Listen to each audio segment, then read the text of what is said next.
Hello friends, எப்படி இருக்கீங்க? Welcome to Karthik show. இன்னைக்கு நம்ம இந்த வீடியோல ஊப்ஸ் கான்செப்ட்ஸ், அதாவது ஆப்ஜெக்ட் ஓரியன்டட் ப்ரோக்ராமிங் சம்மந்தப்பட்ட சில அடிப்படையான விஷயங்களை எடுத்துக்காட்டோட ஈஸியா புரிஞ்சுக்கிற மாதிரி பார்க்க போறோம். வீடியோக்குள்ள போலாம். Stay tuned.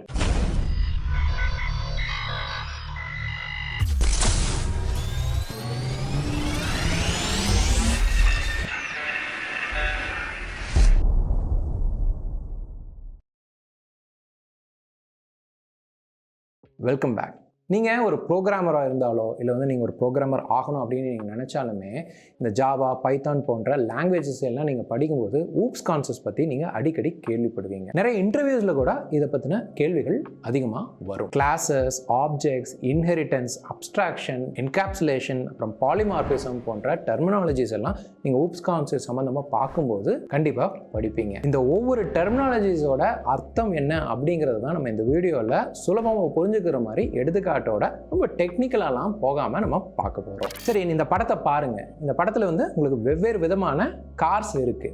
இப்போ பல வருஷத்துக்கு முன்னாடி இந்த வாகனம், அதாவது இந்த காரை உருவாக்கணும் அப்படின்னு மனிதன் யோசிச்சப்போ என்ன நினைச்சிருப்பாங்கன்னா, கண்டிப்பா நமக்கு கார்னா அதுல உட்கார்றதுக்கு சீட் வேணும், அதுக்கப்புறம் கார் நகர்றதுக்கு 4 சக்கரம் வேணும், அதோட பாதையை நிர்ணயிக்கிறதுக்கு ஸ்டீரிங் வேணும், அது வேகமா போறதுக்கு ஒரு இன்ஜின் வேணும், அதை நிறுத்துறதுக்கு ஒரு பிரேக் வேணும் அப்படின்னு பொதுவாக சில அடிப்படையான விஷயங்கள் ஒரு வாகனமாக, அதாவது ஒரு காரை நம்ம உருவாக்கணும்னா வேணும் அப்படின்னு மனிதன் யோசிச்சிருப்பான்.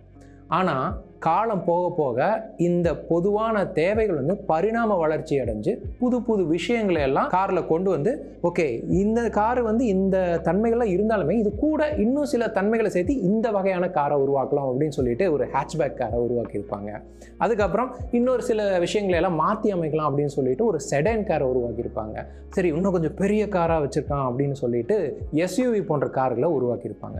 நீங்கள் இந்த படத்தில் பார்க்குற வெவ்வேறு விதமான கார்கள் ஆரம்ப காலத்தில் மனிதன் ஒரு காரை உருவாக்கணும்னு நினச்சப்ப அடிப்படையாக உருவாக்கின விஷயங்களை கொண்டு அதற்கும் மேலே பல மாற்றங்களை செஞ்சு இந்த மாதிரி வெவ்வேறு விதமாக தனித்தன்மைகள் கொண்ட ஒவ்வொரு காரையும் உருவாக்கியிருக்காங்க. சரி, இப்போ நீங்கள் நினைக்கலாம், இதுக்கும் ஊப்ஸ்க்கும் என்ன சம்மந்தம் அப்படின்னு. சம்மந்தம் இருக்குது. இந்த கான்செப்டை, இந்த காரை வச்சு தான் நம்ம இந்த வீடியோ ஃபுல்லாகவுமே ஊப்ஸ் கான்செப்ட்ஸில் இருக்கிற ஒவ்வொரு விஷயங்களையும் பார்க்க போகிறோம். முதல்ல கிளாஸஸ் அப்படின்னு என்னென்னு பார்த்துடலாம். அதாவது வாகனங்களில் பல்வேறு வகை இருக்குது. கார் இருக்குது, லாரி இருக்குது, பஸ் இருக்குது. அதில் நம்ம எடுத்துக்காட்டில் இருக்கிறத பொதுவான ஒரு வகை அப்படின்னு பார்த்துட்டோம்னா இது எல்லாமே கார் வகையை சேர்ந்தது. இப்போ கார் அப்படிங்கிறது நம்ம ஒரு கிளாஸாக வச்சுக்கலாம். இப்போ கிளாஸ் பார்த்துட்டிங்கன்னா அதில் ப்ராப்பர்ட்டிஸ், அப்புறம் ஃபங்க்ஷன்ஸ் அல்லது மெத்தட்ஸ் அப்படின்னு சொல்லுவாங்க. இந்த ரெண்டும் இருக்கும் அப்படின்னு நீங்கள் படிப்பீங்க.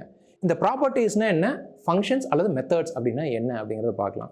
இப்போ கார் அப்படிங்கிறதுக்கு பொதுவான சில பார்ட்ஸ் இருக்கும். என்ன சொல்லலாம் அப்படி பார்த்தீங்கன்னா, 4 வீல் இருக்கணும், கண்டிப்பாக ஒரு ஸ்டீரிங் இருக்கணும், அப்புறம் ஆக்சலரேஷன் பண்ணுறதுக்கு ஒரு ஆக்சிலேட்டர் இருக்கணும், பிரேக் இருக்கணும், அப்புறம் இன்ஜின் இருக்கணும். அப்படிங்கிறது காரோட பொதுவான பாகங்கள். ஸோ இந்த கார் அப்படிங்கிற கிளாஸுக்கு இந்த பொதுவான பார்ட்ஸ் எல்லாம் நம்ம ப்ராப்பர்ட்டிஸ் அப்படின்னு வச்சுக்கலாம். அப்படின்னா இப்போ ஃபங்க்ஷன் அல்லது மெத்தட்ஸ் அப்படின்னு என்ன அப்படின்னு பார்த்தீங்கன்னா, இந்த கார் அப்படிங்கிற கிளாஸுக்கு சில பொதுவான பயன்பாடுகள் இருக்கும். அதாவது இந்த காரில் இருக்க ஒவ்வொரு ப்ராப்பர்ட்டிஸுக்கு உள்ள பயன்பாடுகள் என்ன அப்படிங்கிறது ஃபங்க்ஷன்ஸ் அல்லது மெத்தட்ஸ் அப்படின்னு சொல்லலாம். சரி, அப்போ இந்த காரோட பொதுவான பயன்பாடு என்ன?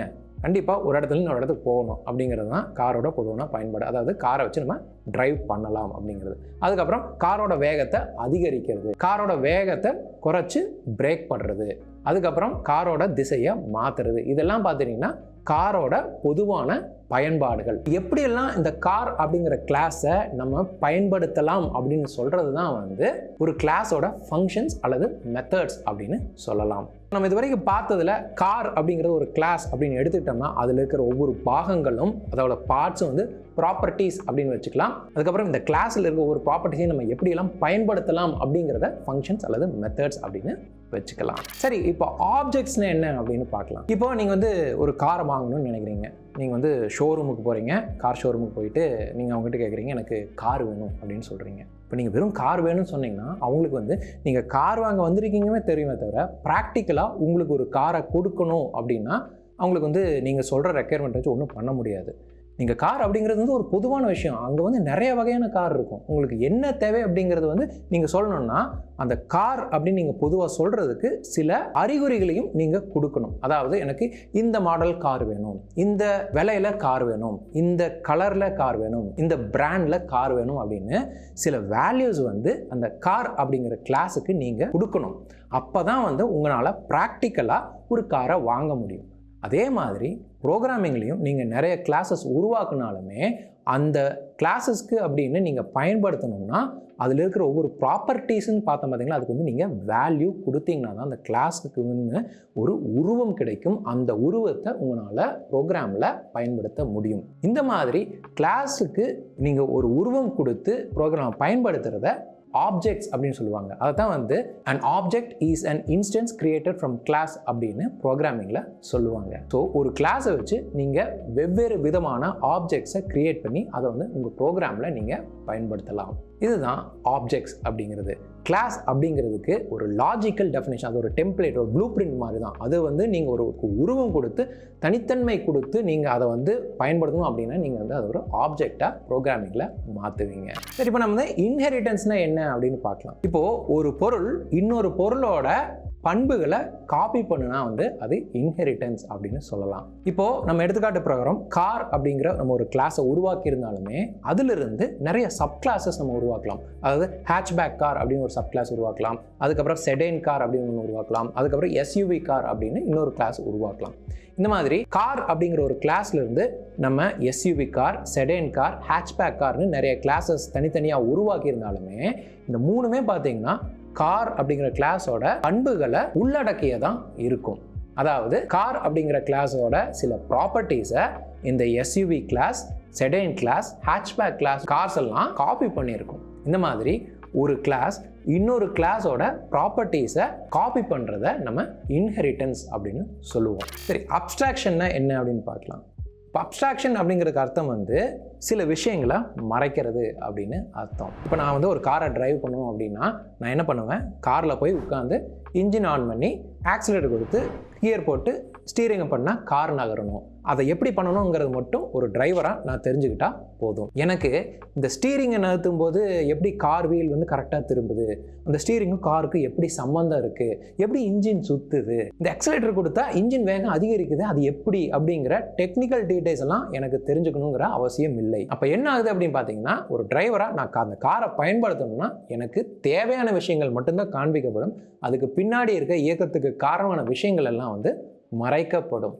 அதே மாதிரி நீங்கள் ஒரு ப்ரோக்ராமிங் பண்ணிவிட்டு அந்த ப்ரோக்ராமை வந்து வெளி உலகத்துக்கு ஒரு அப்ளிகேஷனாக டிப்ளாய் பண்ணி கொடுக்குறீங்கன்னா அந்த யூசர்ஸுக்கு சில விஷயங்கள் மட்டும் அப்ளிகேஷனை பயன்படுத்துறதுக்கு தேவையான விஷயங்கள் மட்டும் தெரிஞ்சால் போதும். அந்த அப்ளிகேஷன் இயக்கத்துக்கு பின்னாடி இருக்கிற நிறைய டெக்னிக்கல் டீட்டெயில்ஸ் எல்லாம் மறைக்கலாம். இதை வந்து ஊப்ஸில் வந்து அப்ஸ்ட்ராக்ஷன் அப்படின்னு சொல்லுவாங்க. இப்போ என்கேப்சுலேஷன் என்னன்னு பார்க்கலாம். என்கேப்சுலேஷன் அப்படிங்கிறது வந்து 2-3 விஷயங்களை ஒன்றா இணைத்து வெளி உலகத்துக்கு காட்டும்போது ஒரே விஷயமா காட்டிட்டு அதுக்குள்ளே இருக்கிற தனித்தனி விஷயங்களையும் பிரித்து காமிக்காமல் இருக்கிறது தான் என்கேப்சுலேஷன் அப்படின்னு சொல்லுவாங்க. இப்போ நம்ம கார் அப்படிங்கிற எடுத்துக்காட்டில் பார்த்துட்டோம்னா, இப்போ காருக்குன்னு சில ப்ராப்பர்ட்டிஸ் இருக்குது, சில ஃபங்க்ஷன்ஸ் இருக்குது அப்படிங்கிற நம்ம எக்ஸாம்பிளில் பார்த்தோம். இப்போ காரில் இருக்க சில ப்ராப்பர்ட்டிஸ் என்னென்னு பார்த்தீங்கன்னா, காருக்கு ஸ்டீரிங் இருக்குது, காருக்கு ஆக்சிலேட்டர் இருக்குது, காருக்கு பிரேக் இருக்குது அப்படின்னு சில ப்ராப்பர்ட்டிஸ் அப்படின்னு பார்த்தோம். அதே மாதிரி காரோட பயன்பாடுகள், காரை வந்து வெவ்வேறு திசையை மாற்றுறது, காரில் வந்து வேகமாக முன்னோக்கி போகிறது, அதுக்கப்புறம் கார் வேகத்தை குறைத்து நிறுத்துறது அப்படின்னு அதோட சில பண்பாடுகள், அதாவது ஃபங்க்ஷன்ஸ் அல்லது மெத்தட்ஸ் அப்படின்னு பார்த்தோம். ஆனால் இந்த ப்ராப்பர்ட்டிஸையும் ஃபங்க்ஷனையும் தனித்தனியாக வெளியில் காட்டாமல் ரெண்டையும் இணைத்து வெளியில் காட்டுனா எப்படி இருக்கும். இப்போ கார் வந்து ஸ்டீரிங் அப்படின்னு இருந்ததுன்னா அதோட பயன்பாடான திசையை மாற்றுறது அப்படிங்கிறத ரெண்டையும் இணைத்துக்கலாம். அதுக்கப்புறம் காரில் ஆக்சிலேட்டர் அப்படின்னு இருந்ததுன்னா அதோட பயன்பாடான வேகமாக செல்றது அப்படிங்கிற பயன்பாடை ஒன்றா இணைச்சிக்கலாம். அதுக்கப்புறம் காரில் பிரேக் அப்படின்னு ஒரு ப்ராப்பர்ட்டி இருந்ததுன்னா அதோட மெத்தட் அல்லது ஃபங்க்ஷனான காரை நிறுத்துறது அப்படிங்கிறத ஒன்றா நினச்சிக்கலாம். இந்த மாதிரி காரோட ஒவ்வொரு ப்ராப்பர்ட்டிஸையும் அதற்கு தகுந்த ஃபங்க்ஷன்ஸ் அல்லது மெத்தட்ஸ் கூட இணைத்து காட்டுறதை வந்து நம்ம என்கேப்சுலேஷன் அப்படின்னு ப்ரோக்ராமிங் பொறுத்தவரை சொல்லுவோம். இப்போ நான் இந்த என்கேப்சுலேஷனுக்கு எடுத்துக்காட்டாக சொல்கிறது எல்லாமே பார்த்தீங்கன்னா டெக்னிக்கலாக நான் வந்து ப்ரோக்ராமிங் எல்லாம் வச்சு கோட் வச்செல்லாம் காட்டல. இப்போ என்கேப்சுலேஷன் அப்படின்னு ஒருத்தவங்க வந்து உங்கள்கிட்ட அப்படின்னு என்ன அப்படின்னு கேட்டாங்கன்னா நீங்கள் அதை ஞாபகம் வச்சுக்கிறதுக்கு ஒரு எடுத்துக்காட்டு மாதிரி தான் நான் இதையும் சொல்கிறேன். இது வரைக்கும் சொன்னதும் அந்த மைண்ட் செட்டில் தான் நான் சொல்லிகிட்டு இருக்கேன். ரொம்ப டெக்னிக்கலாலாம் நான் முன்னாடி சொன்ன மாதிரி நம்ம போகிறதில்ல. இந்த ஒவ்வொரு ஊப்ஸோட டெர்மினாலஜிஸையும் நீங்கள் ஓகே இதுதான் இந்த என்கேப்சுலேஷன் சொல்லும்போது இந்த எடுத்துக்காட்டு உங்களுக்கு ஞாபகம் தான் டக்குன்னு உங்களால் என்ன அப்படின்னு புரிஞ்சுக்க முடியும். அந்த டெம்போவில் தான் நான் பேசிகிட்டு இருக்கேங்கிறத நீங்கள் மனசில் வச்சுக்கோங்க. சரி, இப்போ பாலிமார்பிசம் அப்படின்னு என்ன அப்படின்னு பார்க்கலாம். பாலிமார்பிசம் அப்படிங்கிறதுக்கான அர்த்தம் ஒரே விஷயத்தை வெவ்வேறு விதமாக நம்ம பயன்படுத்துறது. ஊப்ஸ் கான்செப்ட்ஸ் பொறுத்தவரை பாலிமார்பிசமில் 2 விஷயங்கள் முக்கியமாக நீங்கள் தெரிஞ்சுக்கணும். ஒன்று வந்து ஓவர்லோடிங், ரெண்டாவது ஓவர் ரைடிங். நம்ம காரோட எடுத்துக்காட்டே பார்த்துட்டோம்னா காருக்குன்னு சில ப்ராப்பர்ட்டிஸ் ஃபங்க்ஷன்ஸ் இருக்குதுன்னு பார்த்தோம். அதாவது ஆக்சிலேட்டர் அப்படிங்கிற ப்ராப்பர்ட்டிக்கு காரை வேகமாக செலுத்துறது அப்படிங்கிறது ஒரு ஃபங்க்ஷன். அப்புறம் பிரேக் அப்படிங்கிற ப்ராப்பர்ட்டிக்கு காரை நிறுத்துறது அப்படிங்கிறது அதோட ஃபங்க்ஷன்.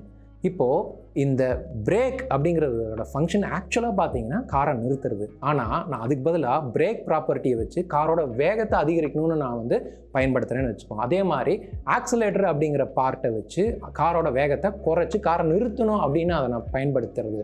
இந்த மாதிரி ஒரு ப்ராப்பர்ட்டிக்கான ஃபங்க்ஷனை முற்றிலும் மாற்றி நான் பயன்படுத்தினேன்னா அதை ஓவர் லோடிங் அப்படின்னு சொல்லுவாங்க. இதுவே ஓவர் ரைடிங்னு என்னென்னு பார்த்துட்டிங்கன்னா, இப்போ காரோட ஆக்சிலரேட்டர் அப்படிங்கிற ப்ராப்பர்ட்டிக்கு என்ன பயன் பார்த்தீங்கன்னா, கார் வேகமாக செல்லணும். ஓகேவா? அதை நான் அப்படியே தான் பயன்படுத்துகிறேன். ஆனால் ஒரு இடத்துல கார் முன்னாடி வேகமாக செல்லணும்னு பயன்படுத்தினேன், இன்னொரு இடத்துல கார் பின்னாடி வேகமாக செல்லணும் அப்படின்னு நான் பயன்படுத்தினேன்னா அந்த ப்ராப்பர்ட்டிக்கான பயன்பாடு நான் மாற்றலை, அதே தான். ஆனால் அதோட திசையை நான் 2 விதமாக வெவ்வேறு இடங்களில் பயன்படுத்துகிறேன். இந்த மாதிரி ஒரே கிளாஸை வெவ்வேறு விதமாக உருவம் கொடுத்து நம்ம பல இடங்களில் பயன்படுத்துகிறோம் பார்த்தீங்களா? அதை பாலிமார்பிசம் அப்படின்னு சொல்லுவாங்க. இது வரைக்கும் நம்ம பார்த்தது எல்லாமே ஊப்ஸ் கான்செப்ட்ஸுக்கான ஒரு முன்னுரை தான். நான் ஏன் முன்னுரைன்னு சொல்கிறேன்னா, நம்ம டெக்னிக்கலாக ப்ரோக்ராமிங் அப்படின்னு நம்ம எதுவும் பார்க்கல. ஊப்ஸ் கான்செப்ட்ஸை புரிஞ்சுக்கிறதுக்கு, ஞாபகம் வச்சுக்கிறதுக்கு தான் ஒரு எடுத்துக்காட்டோட லேமன் லாங்குவேஜில் நம்ம பார்த்துருக்கோம். ஒருவேளை நீங்கள் ப்ரோக்ராமிங்க்கு புதுசாக இருந்து பேசிக்லேருந்து நான் ஒரு ப்ரோக்ராமிங் கற்றுக்கணும் அப்படின்னு நீங்கள் நினச்சிங்கன்னா, பைத்தான் ப்ரோக்ராமிங் கற்றுக்கணும்னு நீங்கள் நினச்சிங்கன்னா அதுக்காக டீட்டெயிலான பைத்தான் ப்ரோக்ராமிங் ஃபார் பிகினர்ஸ் அப்படிங்கிற கோர்ஸை நாங்கள் உருவாக்கியிருக்கோம். நம்ம வெப்சைட்டில் போயிட்டு கோர்சஸ் அப்படின்னு போனீங்கன்னா அங்கே இந்த கோர்ஸை நீங்கள் பார்க்கலாம். அந்த கோர்ஸில் நீங்கள் ஸ்க்ரால் டவுன் பண்ணி பார்த்தீங்கன்னா அதில் என்னென்னலாம் டாபிக்ஸ் கவர் பண்ணியிருக்கேன் அப்படிங்கிறது நீங்கள் பார்க்கலாம். ஸோ இது உங்களுக்கு பிடிச்சிருக்கு அப்படின்னா அந்த கோர்ஸை நீங்கள் பர்ச்சேஸ் பண்ணி ட்ரை பண்ணி பாருங்கள். அது முழுக்க முழுக்க தமிழில் தான் நான் அதை சொல்லியிருக்கேன். ஸோ அதனால் உங்களுக்கு புரிஞ்சுக்கிறதுக்கும் ஈஸியாக இருக்கும் அப்படின்னு நம்புகிறேன். ஸோ இந்த வீடியோ மூலிமா ஊப்ஸ் பற்றின சில அடிப்படை விஷயங்களும் தெரிஞ்சுக்கணும் நம்புகிறேன். இந்த வீடியோ உங்களுக்கு பிடிச்சிருந்ததுன்னா லைக் பண்ணுங்கள். இதை பற்றி அதை கருத்துக்கள் இருந்ததுன்னா கமெண்ட் பாக்ஸ் சொல்லுங்கள். இது வேறு யாருக்கு யூஸ்ஃபுல்லாக இருக்குன்னு வச்சிங்கன்னா கண்டிப்பாக ஷேர் பண்ணுங்கள். இதே மாதிரி நிறைய வீடியோ பார்க்கணுன்னா நம்ம சேனலுக்கு சப்ஸ்கிரைப் பண்ணுங்கள். இன்னொரு நல்ல வீடியோ மறுபடியும் பார்க்குறேன். And this Karthik signing off. Bye.